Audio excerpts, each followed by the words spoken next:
નમસ્કાર, 1 વાગ્યાના prime time સમાચાર સાથે હું હિના। દેશના અલગ અલગ રાજ્યોમાં ચોમાસા પહેલા વરસાદની જમાવટ જોવા મળી રહી છે। ગુજરાત સહિત રાજસ્થાન, મધ્યપ્રદેશ અને હિમાચલ પ્રદેશમાં વરસાદી માહોલ છવાયો છે। ગુજરાતની વાત કરીએ તો અરવલ્લી, સાબરકાંઠા, પંચમહાલ, મહીસાગર, દાહોદ સહિત વિસ્તારોમાં વહેલી સવારથી વરસાદ પડી રહ્યો છે। તો પાડોશી રાજ્ય મધ્યપ્રદેશમાં પણ વરસાદ પડ્યો। ઉજ્જૈનમાં વરસાદ પડતા વાતાવરણમાં ઠંડક પ્રસરી। ઉજ્જૈનના ટાવર ચોક સહિત વિસ્તારમાં વરસાદ પડ્યો। બફારાથી પરેશાન ઉજ્જૈનવાસીઓને મોટી રાહત મળી। આ તરફ પહાડી રાજ્ય હિમાચલ પ્રદેશમાં ઝરમર વરસાદ વરસતા વાતાવરણ આહલાદક બન્યું। હિમાચલ પ્રદેશની રાજધાની શિમલામાં વરસાદ તૂટી પડતા જનજીવન ખોરવાયું। કાળઝાળ ગરમી વચ્ચે કુદરત મહેરબાન થતા શિમલા પહોંચેલા પ્રવાસીઓ ખુશખુશાલ થઈ ગયા।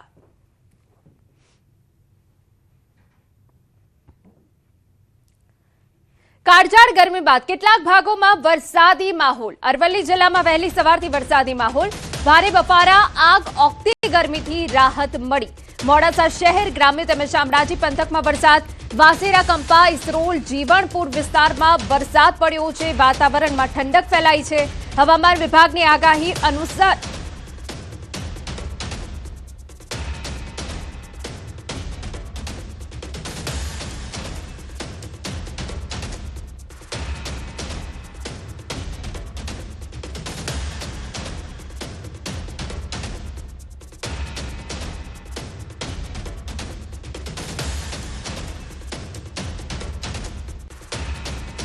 તો આ તરફ અરવલ્લીના માલપુરમાં હવામાનમાં પલટો આવ્યો। વહેલી સવારથી વરસાદ ખાબક્યો। લોકોને અસહ્ય ગરમીથી રાહત મળી। હવામાન વિભાગની આગાહી પ્રમાણે વરસાદ પડ્યો છે। આકાશમાં વાદળો છવાતા વધુ વરસાદની શક્યતા। તો આપને જણાવી દઈએ કે રાજ્યના અલગ અલગ ભાગોમાં વહેલી સવારથી જ કાળા ડિબાંગ વાદળો સાથે વરસાદ પડ્યો છે અને હજુ પણ વધુ વરસાદ પડવાની સંભાવના જોવા મળી રહી છે। અરવલ્લીના અલગ અલગ ગ્રામ્ય વિસ્તારોમાં વરસાદી માહોલ વહેલી સવારથી જ જામ્યો છે અને હજુ પણ વરસાદ પડી શકે છે તેવી આગાહી છે। જો કે વરસાદી જે ઝાપટા પડ્યા છે તેનાથી ગરમીમાં રાહત મળી છે। આપને જણાવી દઈએ કે અરવલ્લીના માલપુરના અનેક ગ્રામ્ય વિસ્તારોમાં વરસાદી માહોલ જામ્યો। વહેલી સવારથી જ વરસાદ પડી રહ્યો છે, જેના કારણે લોકોને ગરમીથી રાહત મળી છે। અમારા સંવાદદાતા હાર્દિક વધુ વિગતે વાત કરવા જોડાયા છે। હાર્દિક, અરવલ્લીમાં વહેલી સવારથી જ હવામાન બદલાયેલું છે, શું વિગત? અહીંના ચોક્કસથી જે પ્રકારે અરવલ્લી જિલ્લામાં શામળાજી, મોડાસા, માલપુર તાલુકામાં વરસાદી માહોલ વહેલી સવારે જોવા મળ્યો હતો। જે પ્રકારે આગાહી કરવામાં આવી છે તેના કારણે હજી લગભગ આગામી 3 દિવસ સુધી વરસાદી માહોલ રહી શકે છે। તેના કારણે છેલ્લા 2 દિવસથી પવન ફૂંકાવાની સાથે વાદળછાયું વાતાવરણ સર્જાયું હતું અને વહેલી સવારે જ માવઠું પડવાના કારણે ઠંડક ફેલાઈ છે। ખાસ કરીને જે ગ્રામીણ પંથક છે, મોટી ઇસરોલ, જીવણપુર તેમજ અન્ય ગ્રામીણ પંથકમાં વરસાદી માહોલ જોવા મળ્યો છે। જે ખેડૂતો વાવણી કરવાના છે તેમના માટે ખૂબ સારા સમાચાર છે અને સાથે સાથે જે પ્રકારે ઠંડક ફેલાઈ છે, કારણ કે જે પ્રકારે ગરમી પડી છે 42 ડિગ્રીની ઉપર, એના કારણે હાલ ઠંડક ફેલાઈ છે અને જે લોકો છે તેમને હાશકારો અનુભવે છે। બિલકુલ, આભાર તમામ વિગતો બદલ।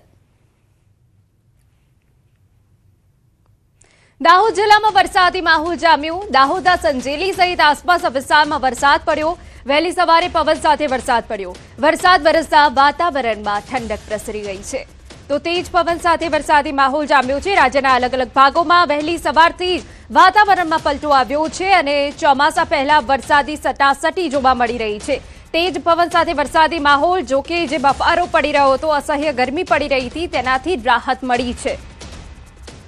તો દાહોદ, અરવલ્લી, સાબરકાંઠા, મહીસાગરમાં વહેલી સવારથી જ વરસાદ જોવા મળી રહ્યો છે। દાહોદના સંજેલી આસપાસના વિસ્તારમાં વરસાદ પડ્યો છે। અમારા સંવાદદાતા સહેજબ વધુ વિગતે વાત કરવા જોડાયા છે। સહેજબ, પૂરી વિગત। જી, છોટાઉદેપુર જિલ્લાની અંદર જે રીતે હવામાન વિભાગે આગાહી કરી હતી ને જે રીતે આજે જે વહેલી સવારથી સમલવટ વિસ્તાર જે છે તે કવાંટ તાલુકાનો અંતરિયાળ વિસ્તાર છે, વિસ્તારની અંદર છૂટોછવાયો વરસાદ પડ્યો છે। આમ તો જે રીતે ખેડૂતો જે છે તે નવા વાવણી કરી ચૂક્યા છે અને તેની અંદર નુકસાન થાય એવું પણ લાગી રહ્યું છે। જે રીતે હવામાન ખાતાએ આગાહી કરી હતી તે રીતે છોટાઉદેપુરના અંતરિયાળ વિસ્તારની અંદર છૂટોછવાયો વરસાદ પડી રહ્યો છે। જી બિલકુલ, આભાર તમામ વિગતો બદલ। તો આપને જણાવી દઈએ કે દાહોદના અલગ અલગ ગ્રામ્ય વિસ્તારમાં વહેલી સવારથી જ વરસાદ પડ્યો છે। પંચમહાલ જિલ્લામાં અમી છાંટા પડ્યા. કાળઝાળ ગરમી અને સુસવાટા મારતા પવન વચ્ચે મોરબા હડફના મોરા પંથકમાં મેઘરાજાનું આગમન થયું. ધીમી ધારે અમી છાંટા સાથે વરસાદ શરૂ થયો. વરસાદ શરૂ થતા ચોમાસાની ઋતુની માટીની ફોરમ મહેકી ઉઠી. કાળઝાળ ગરમીમાંથી આંશિક રાહત અને છુટકારો મળે એ માટે સૌ જોઈ રહ્યા છે વરસાદની રાહ.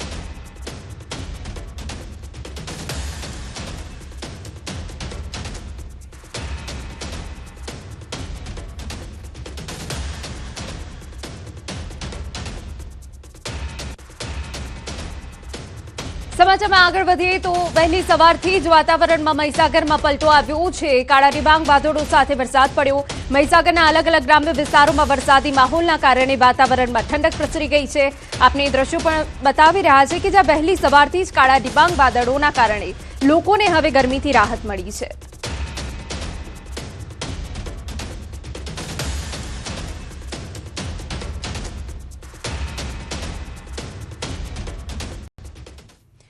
રાજ્યમાં અસહ્ય ઉકળાટ અને કાળઝાળ ગરમી વચ્ચે હવામાનમાં પલટો આવ્યો અને તે વચ્ચે જ વરસાદી માહોલ સર્જાયો. સાબરકાંઠાની વાત કરીએ તો વાતાવરણમાં પલટો આવ્યો. સાબરકાંઠા જિલ્લામાં વહેલી સવારથી જ વાતાવરણમાં પલટો. ક્યાંક વરસાદી છાંટા, ઠંડો પવન ફૂંકાયો. અસહ્ય ગરમીથી લોકોને રાહત મળી છે. આ તરફ સાબરકાંઠાના હિંમતનગરના ગામભોઈ સહિત ગ્રામ્ય વિસ્તારમાં વાતાવરણમાં પલટો આવ્યો. હવામાન વિભાગની આગાહી વચ્ચે હળવો વરસાદ શરૂ. કેસરપુરા, સરબણા, ગામભોઈ સહિત ગ્રામ્ય વિસ્તારમાં ઝરમર વરસાદ પડ્યો. અચાનક વાતાવરણમાં પલટો આવ્યો. અસહ્ય ગરમીથી રાહત મળી.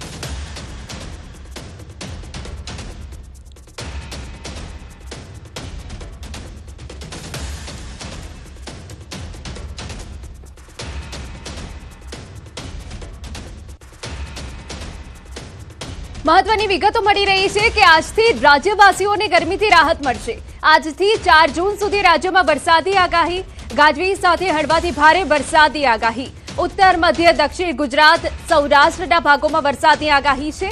આજે બનાસકાંઠા, સાબરકાંઠા, અરવલ્લી, પંચમહાલ, દાહોદ, મહીસાગર, છોટાઉદેપુરમાં વરસાદની સંભાવના છે. ગીર સોમનાથ, દીવ, દમણ અને દાદરા નગર હવેલીમાં વરસાદની શક્યતા છે. આગામી દિવસોમાં 2 થી 5 ડિગ્રી સુધી ઘટશે તાપમાન. 30 तारीख से लेकर 4 जून तक, 30 मई से लेकर 4 जून तक, इसमें पहले तो हल्का से मध्यम बरसात रहेगा इक्का दुक्का स्थानों में, मेनली आपका जो गुजरात की उत्तर पश्चिम पूर्वीय भागों में. उसके आगे फिर कुछ ही जगह में बारिश विस्तृत बढ़ेगा. इसमें जो बारिश होगी इसमें थंडरस्टॉर्म भी रहेगी, बिजली गिरने का संभावना रहेगी. जो स्पीड रहेगा 40 से 50 किलोमीटर प्रति घंटा में रहेगा गस्टिंग के साथ. और इसमें इसके आगे और भी बारिश बढ़ेगी. हेवी रेनफॉल का भी वार्निंग दिया गया है. 30 तारीख से लेकर 4 जून तक, 30 मई से लेकर 4 जून तक, इसमें पहले तो हल्का से मध्यम बरसात रहेगा इक्का दुक्का स्थानों में, मेनली आपका 31 મે અને 1 જૂને રાજ્યના કેટલાક જિલ્લાઓમાં ભારે વરસાદની આગાહી છે. 31 મેની જો વાત કરીએ તો અરવલ્લી, મહીસાગર, દાહોદમાં ભારે વરસાદ પડી શકે.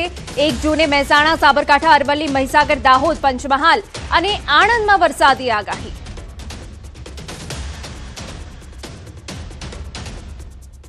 डिस्ट्रिक्ट आज हेवी रेनफॉल वार्निंग में दिया गया 31 मई के लिए. इसमें अरावली, महिसागर, दाहोद के लिए दिया गया है. उसके आगे जो हेवी रेनफॉल को वार्निंग दिया गया है 1 जून को दिया गया है. मेहसाना, साबरकांठा, अरावली, महिसागर, दाहोद, पंचमहल और आनंद के लिए दिया गया है. સમાચારમાં આગળ વધીએ તો રાજસ્થાનના ધોલપુરમાં આકાશી આફત. ધોધમાર વરસાદથી રસ્તાઓ નદી બન્યા. નીચાણવાળા વિસ્તારો પાણીમાં ગરકાવ. જળબંબાકારની સ્થિતિ વચ્ચે શેરીઓમાં પૂરના પાણી વહ્યા. જનજીવન પ્રભાવિત થયું છે. આપણે દ્રશ્યો બતાવી રહ્યા છે કે રાજસ્થાનમાં કે જ્યાં એકાએક વરસાદ તૂટી પડ્યો હતો, ધોલપુરમાં રીસની આકાશી આફત પડી હોય તે પ્રકારના દ્રશ્યો રસ્તાઓ પર સર્જાયા. રસ્તાઓ પર નદીઓ વહેતી હોય તે પ્રકારના દ્રશ્યો સામે આવ્યા. સમાચારમાં આગળ વધીએ. સમાચાર અમદાવાદમાંથી. શેલા વિસ્તારમાં ફ્રેન્ચ લાઇન ચોકઅપ થવાથી ગટરનું પાણી રસ્તાઓ પર વહેવા લાગ્યું. છેલ્લા 2 દિવસથી સ્થાનિકો ગંદકી અને દુર્ગંધની સમસ્યાનો સામનો કરી રહ્યા છે. રસ્તાઓ પર ગટરનું પાણી ભરાઈ જતા વાહન ચાલકો અને રાહદારીઓની અવરજવરમાં મુશ્કેલી સર્જાઈ છે અને અકસ્માતનો ભય પણ ઊભો થયો છે. સ્થાનિકોનો કટાક્ષ છે કે તંત્ર જાણે ગરમીમાં લોકોને કુલિંગ સિસ્ટમ આપવાનું આયોજન કર્યું હોય તેમ રોડ પર વહેતા ગટરના પાણીથી ઠંડક તો મળે છે, પરંતુ તેની સાથે દુર્ગંધની સમસ્યા પણ સહન કરવી પડી રહી છે. સમસ્યાના તાત્કાલિક ઉકેલ માટે સ્થાનિકોએ તંત્ર સમક્ષ માંગ કરી છે. ચોમાસું હોય ના હોય બરોબર, પાણીનો નિકાલ થતો જ નથી. અહીંયા લોકોને આવડ જવા આજુબાજુમાં કરીબ 7 થી 8 હજારની વસ્તી છે. આના જ પોઝિશન છે. લોકો ત્રાહિમામ થઈ ગયા છે. અત્યારે ઉનાળો છે, ગરમીનું સિઝન છે, આવવા જવાની તકલીફ પડે છે બરોબર. વચ્ચે ગાડીઓ મૂકી દીધી હોય, કોઈ પાર્કિંગનો નો પાર્કિંગ છે, પાર્કિંગની સુવિધા નથી, ગાડીઓ પડી જાય છે. ચોમાસું નથી છતાં પણ અમદાવાદના લોકો પરેશાન છે. અમદાવાદના શેલા વિસ્તારમાં અત્યારે હું છું અને શેલા વિસ્તારમાં આપ મારી પાછળ જોઈ રહ્યા છો કે ગટરના પાણી ઉભરાવાને કારણે શેલાના વાસીઓ છે તેઓ ત્રાહિમામ પોકારી ચૂક્યા છે.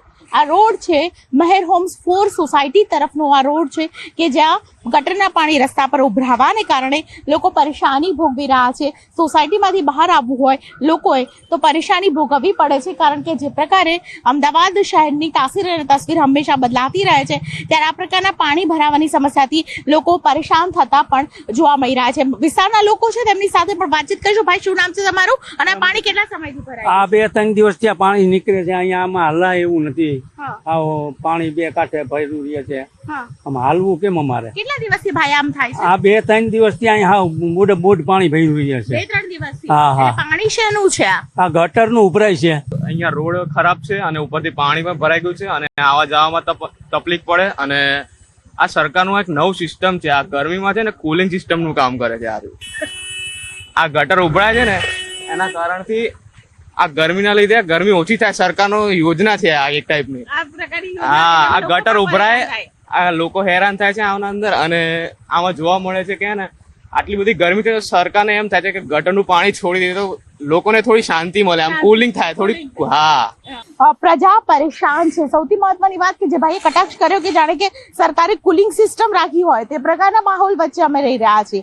એટલે હવે વિચારવું રહ્યું કે લોકોને આ સુવિધા ક્યારે મળશે, ક્યારે આ ગટરના પાણીને કારણે લોકો જે અત્યારે પરેશાન થઈ રહ્યા છે તેમાંથી છુટકારો મળશે. કેમેરા પર્સન અમિત શર્મા સાથે દીપિકા ખુમાણ, ન્યૂઝ 18 ગુજરાતી, અમદાવાદ. સમાચારમાં વાત હવે આણંદની કરીએ તો આપના નેતા સામે ફરિયાદ નોંધાઈ હોવાની વિગતો છે. વડોદરા શહેર પ્રમુખ અશોક ઓઝા પોલીસ પકડમાં, આણંદના નીતિન ડોબરિયા પણ પોલીસ પકડમાં. આઈબીના નામે આપના કેન્દ્રીય નેતાને ફોન કરતા, આપના આંતરિક વિખવાદમાં ફોન કરતા અરવિંદ કેજરીવાલ, ગોપાલ ઇટાલિયા, દુર્ગેશ પાઠકે કર્યું હતું ટ્વીટ કરી આઈબી પર ગંભીર આક્ષેપ કર્યા હતા. આણંદ પોલીસે તપાસ કરતા મામલો સામે આવ્યો. દુર્ગેશ પાઠકને વડોદરા શહેર પ્રમુખે કર્યા ટાર્ગેટ. અશોકના કહેવાથી દુર્ગેશ પાઠકને આઈબીના નામે ફોન કર્યા. નીતિન ડોબરિયાએ અશોકના કહેવાથી ફોન કરી હેરાન કરતા સાયબર ક્રાઇમ પોલીસ મથકે 2 લોકો સામે ગુનો દાખલ.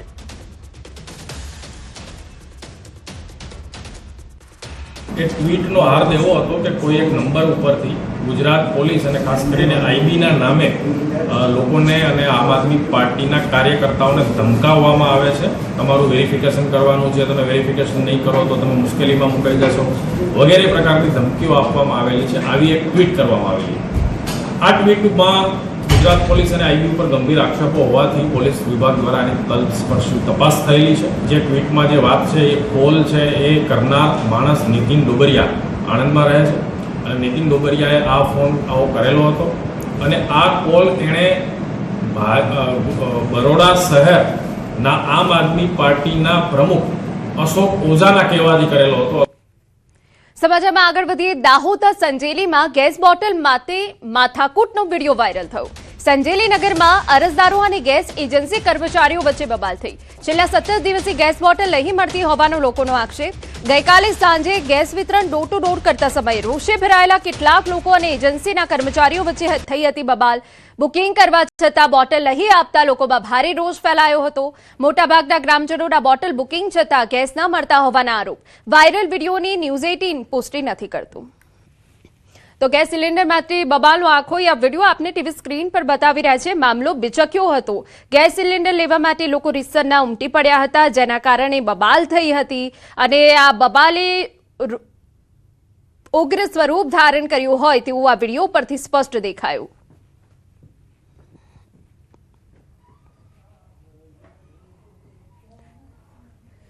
સમાચારમાં વાત હવે રાજકોટની કરીએ. બાબા બાગેશ્વરના દરબારને લઈ સોશિયલ મીડિયામાં ગરમાવો.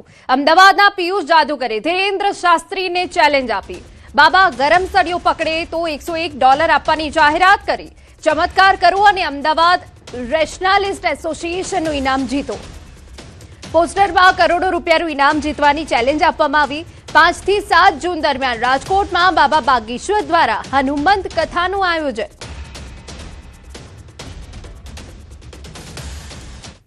હું બાબા બાગેશ્વર શ્રીને આથી ચેલેન્જ આપું છું કે જો તેઓ પાસે કોઈ ચમત્કારની શક્તિ હોય, ચમત્કાર કરી શકતા હોય તો એની ચકાસણી કરવી જોઈએ.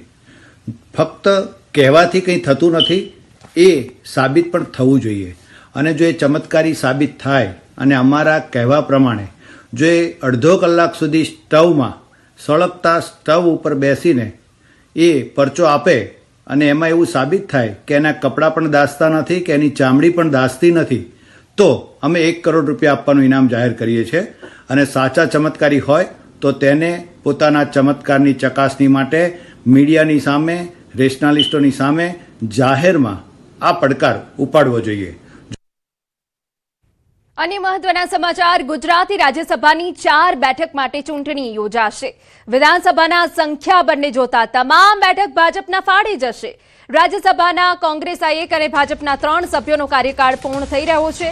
વિધાનસભાની ચૂંટણીને ધ્યાનમાં રાખી અને જાતિગત સમીકરણોના આધારે ભાજપ ઉમેદવારો ઉતારશે. આદિવાસી, બ્રાહ્મણ, અનુસૂચિત જાતિ અને કડવા પાટીદાર સમાજમાંથી ભાજપ ઉમેદવારો ને તક આપી શકે. આદિવાસી સમાજમાંથી રમીલાબેન બારા, બ્રાહ્મણ સમાજમાંથી રામભાઈ મોકરિયા અને લેવા પટેલ સમાજમાંથી નરહરી અમીનનો કાર્યકાળ પૂર્ણ થઈ રહ્યો છે. રાજ્યસભા ચૂંટણી માટે ફોર્મ ભરવાની અંતિમ તારીખ છે 8 જૂન. 18 જૂનના રાજ્યસભાની ચૂંટણી માટે મતદાન યોજાશે. અમારા સંવાદદાતા ગૌતમ વધુ વિગતે વાત કરવા જોડાયા છે.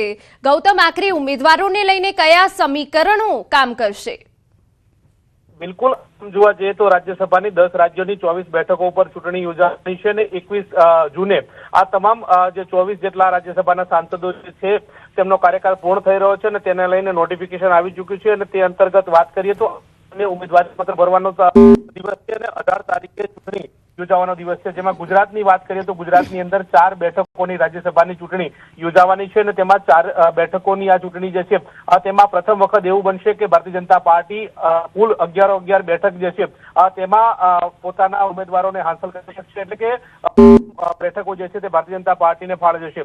જે 4 બેઠકો પર ચૂંટણી આવી રહી છે તેમાં 3 ભારતીય જનતા પાર્ટીના જે સાંસદો જે છે તેનો કાર્યકાળ પૂરો થઈ રહ્યો છે અને એક કોંગ્રેસના જે સાંસદ શક્તિસિંહ ગોહિલ જે છે તેમનો કાર્યકાળ પૂરો થઈ રહ્યો છે. એટલે કે 4 બેઠકો પર ચૂંટણી યોજાવાની છે તેને જોતા અત્યારે હાલ જ્ઞાતિવાદી સમીકરણ ચોક્કસ રીતે ભાર મૂકવામાં આવી રહ્યો છે અને તે અંતર્ગત 4 સમુદાયમાંથી એક ઉમેદવાર આવે તે પ્રકારના એંધાણ વર્તાઈ રહ્યા છે. જે 4 સાંસદો જે છે તેમનો કાર્યકાળ પૂર્ણ થઈ રહ્યો છે તેમાં રમીલાબેન બારા જે અનુસૂચિત જનજાતિ સમુદાયમાંથી આવે છે તેમનો કાર્યકાળ પૂરો થઈ રહ્યો છે. બ્રાહ્મણ સમુદાયમાંથી આવતા રામ મોકરિયાનો કાર્યકાળ પૂરો થઈ રહ્યો છે અને લેવા સમાજમાંથી આવતા નરહરી અમીનનો કાર્યકાળ પૂરો થઈ રહ્યો છે. એટલે કે ભારતીય જનતા આવનારા દિવસોમાં જે 4 બેઠકો ઉપર જે ઉમેદવારો ઉતારે તેમાં આદિવાસી, બ્રાહ્મણ, અનુસૂચિત જાતિ અને કડવા પાટીદાર સમાજનો સમાવેશ થાય તે પ્રકારના એંધાણ વર્તાઈ રહ્યા છે ને આમ 4 સમાજના જળવાય તે પ્રકારના ઉમેદવારો ઉતારી શકે તે પ્રકારે અત્યારે હાલ તો એંધાણ વર્તાઈ રહ્યા છે. હવે જોવાનું એ રહેશે કે ભારતીય જનતા પાર્ટી કયા સમુદાયમાંથી આવતા અને કોને પ્રાધાન્ય આપે છે. બિલકુલ, ભારતીય જનતા પાર્ટી હર હંમેશ સસ્પેન્સ માટે જાણીતી છે, ત્યારે આમાં કેમ જો એ પણ જોવાનું રહેશે. બિલકુલ, આભાર તમામ વિગતો બદલ. સ્વાગત. કેનેડામાં હત્યાનો ભોગ બનેલી આણંદ જિલ્લાના બોરસદી યુવતીની પરિવારની વહારે સાંસદ મિતેશ પટેલ આવ્યા. યુવતીનો મૃતદેહ વહેલી તકે ભારત લાવવામાં આવે તે માટે તેમણે વિદેશ મંત્રાલય સમક્ષ તાત્કાલિક રજૂઆત કરી છે. સાથે તેઓ સતત કેનેડામાં સ્થિત કન્સ્યુલેટ જનરલ ઓફ ઇન્ડિયાના સંપર્કમાં રહી સમગ્ર પ્રક્રિયાને ઝડપી બનાવવા પ્રયાસ કરી રહ્યા છે. સાંસદ મિતેશ પટેલે દુઃખદ ઘડીમાં પરિવારને તમામ શક્ય મદદ અને ટેકો પૂરો પાડવાની ખાતરી આપી છે.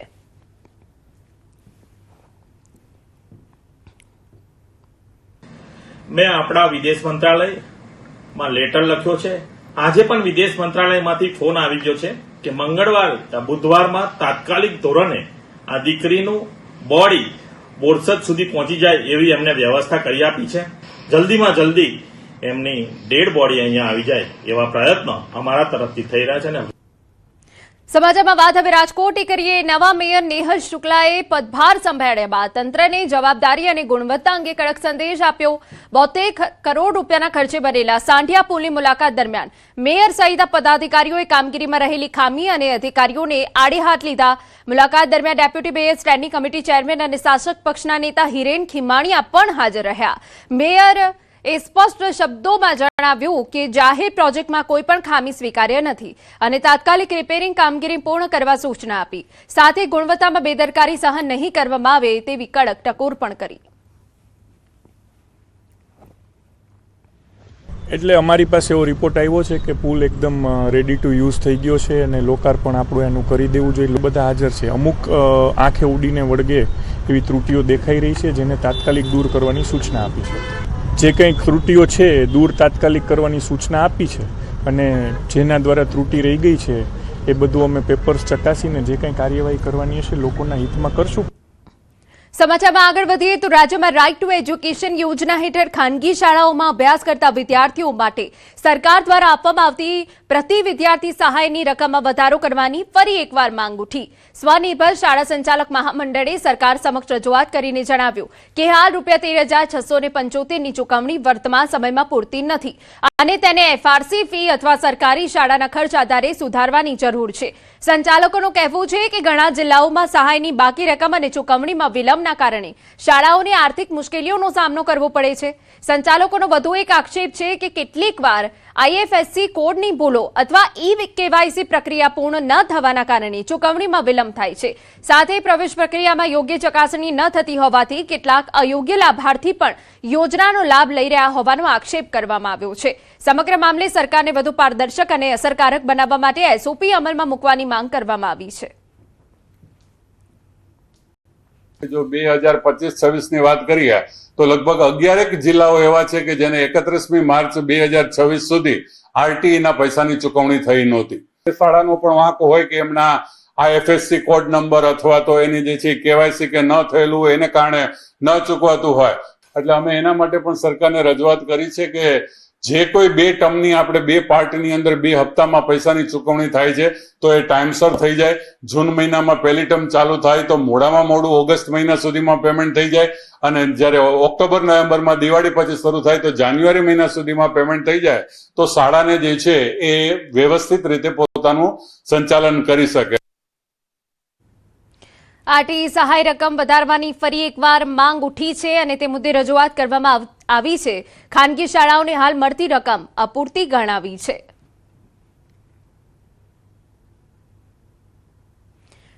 સુરત જિલ્લા પંચાયત કચેરી ફરી એકવાર ભ્રષ્ટાચારના મામલે ચર્ચામાં આવી. જિલ્લા પંચાયતે ખેતીવાડી શાખામાં કાર્યરત મહિલા સિનિયર એકાઉન્ટ ક્લાર્ક અને તેમના 19 વર્ષીય પુત્રને એસીબીએ લાંચના કેસમાં ઝડપી પાડ્યા. આરોપ છે કે સાથે કર્મચારીઓના ટીએ અને એલટીસીના બિલ પાસ કરવા બદલ કુલ 62,500ની લાંચ માંગવામાં આવી હતી. 33 કર્મચારીઓના ટીએ બિલ માટે ₹49,500 અને 13 કર્મચારીઓના એલટીસી બિલ માટે ₹13,000ની માંગ કરવામાં આવી હતી. કર્મચારીઓએ લાંચ આપવાનો ઇનકાર કરી એસીબીનો સંપર્ક કરતા સુરત એસીબીએ ટ્રેપ ગોઠવી અને જહાંગીરાબાદ રોડ પર ગોઠવાયેલી લાંચની લેતી દેતી દરમિયાન ફરિયાદી પાસેથી ₹30,000 સ્વીકારતા પુત્ર જીલ ટેલરને રંગે હાથ ઝડપી લેવામાં આવ્યો. તપાસમાં આરોપી મહિલાએ પોતાના પુત્ર મારફતે લાંચ રકમ સ્વીકારવાનો પ્લાન બનાવ્યો હતો.